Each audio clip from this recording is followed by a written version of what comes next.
Good morning. So I'm going to do this little instructional demonstration video to introduce a form of accelerated motion called free fall. I want to use this video to explain what free fall is and what it isn't, so that when we move forward with labs and problems, we have a clear idea of when our time begins and when it stops, etc.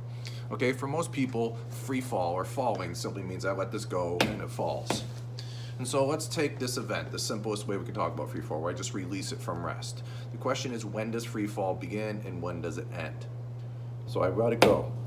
So what I want you to understand is that free fall begins the moment I release the ball, and it ends the moment just before it hits the ground. After it hits the ground, it's a completely different set of physics.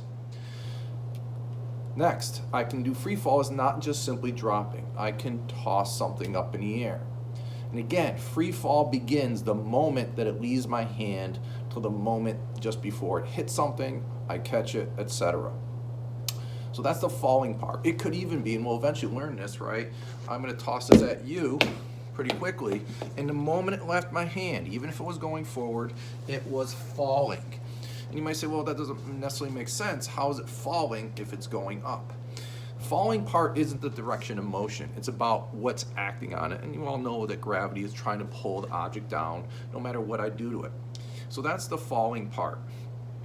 The free fall part is a little bit more difficult to define, but it's important nonetheless. So let me take another object, piece of paper. If I drop this, and you can't see the whole thing obviously, I'll step back a little bit, let me see if this works. Kind of see that paper falls and it tilts a little bit and it kind of tumbles back and forth. And if I do that with a feather, a leaf, or something like that, you would see that it falls very differently than this softball does. So in that case, or if I were to take a piece of paper and fold it in a paper airplane and fly it across the room, you know that thing would fly for a while before it fell and hit the ground. Same with a frisbee. So those are examples of non-free fall. The reason they're not called free falls because they're affected by the air that they're falling through. Especially with frisbees and paper airplanes, the air is what holds them up for a longer time than normally would happen. So it's not just gravity acting on it, it's other things. So let me sum it up here. Free fall is, by definition, when the only thing acting on an object is gravity. There's nothing else in contact with the object, including the medium through which it falls. In other words, air, or even water. If you drop something in water, it will fall to the bottom usually, but it's not freely falling. So with that in mind, what we want to understand then is, if I toss this up and it comes back down, and during the whole time it's falling, it's falling because of gravity, we also know that it's accelerating the whole time. It's accelerating while it's moving up, it's slowing down. So if it's moving up and it's slowing down, then we know it has to be accelerating down. On its way down, it's falling down. It's also gaining speed, so it must be accelerating down as well. If you put that all together, then we are always accelerating downward due to gravity. Doesn't matter what direction the object is moving. Even if I toss it at you, the moment it leaves my hand, it is falling down or accelerating down due to gravity. So what we want to do in the next lab, which I'm going to try to make a video of, is we understand what rate do objects accelerate downward, and how does that rate of acceleration depend on the mass of the object. So we're going to gather data for two objects of different masses, figure out their accelerations based on kinematics, using the distance they fall and the time that they take to fall, and then we can make a conclusion. From there we can then generalize and then solve a whole set of problems. Alright, so now what I'm going to attempt to do is drop this golf ball from the ceiling to the floor below, and you can kind of see the paper over here that's just in your field of view. And I'll do a countdown, 3, 2, 1, release, and I'll drop it 5 times. I'll give you a warning before each one. You're going to get your stopwatch out and you are going to time this as best as you can. We did this prior, wasn't the most successful, now you've learned better timing techniques, so try to employ them here. Then I'm going to drop a different object of a different mass, and that has a built-in timer for it, so I'm not going to do multiple trials. I might do 1 or 2 and just show you what the time is, because it's electronic. It's just easier to do it that way. So let's give this a try. Hopefully it works out, and hopefully I can catch the ball on each bounce so I don't have to keep climbing up and down.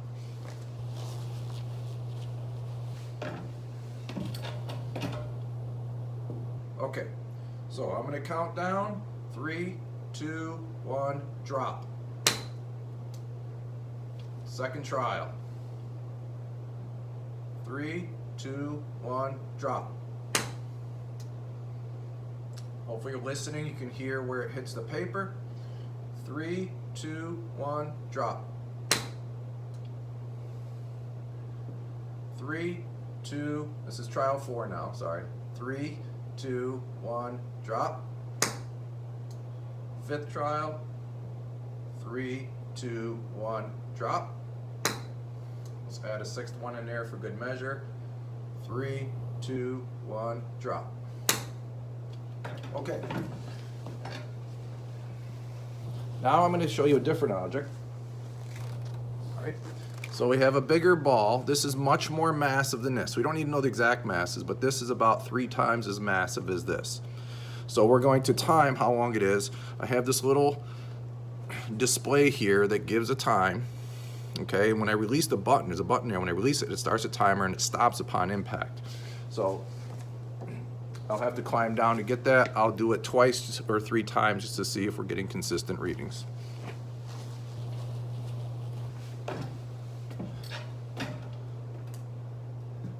So I'm going to drop.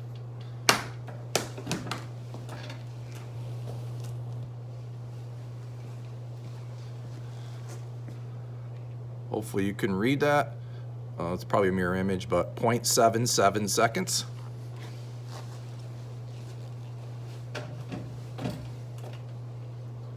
Reset.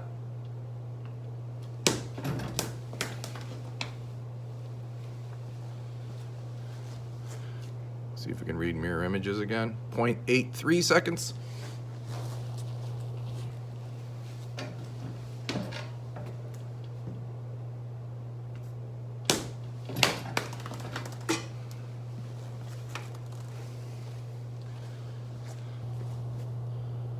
.75 seconds.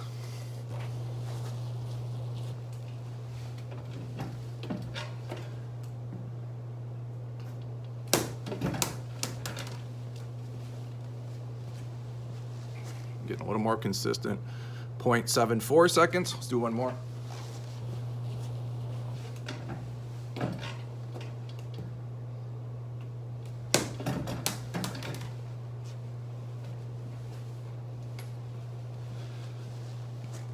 And 0.74 seconds. So use those times for each object, and let me give you the height that they fell. Even though the diameters are slightly different and could introduce a little bit of systematic error, I think they're so small for our timing techniques, it's not going to matter. So we'll say each ball fell 2.70 meters. So when you do your acceleration, choose the right equation, go through the method, come up with an answer in meters per second squared, round it appropriately. And then I'm going to ask you, do these two significantly differ, or are they essentially the same? And there you have to consider the uncertainty. So if you have spread in times for your golf ball, which I imagine you will, there's a little bit spread in time in this. Consider the overlap in those times and how they affect your uncertainty and your acceleration. I think there's a propagation of error part to that. And then we can make a conclusion. Do those accelerations markedly differ based on this being 3 times more massive? All right, good luck with this lab, and then we'll pick up more demonstrations when you come back.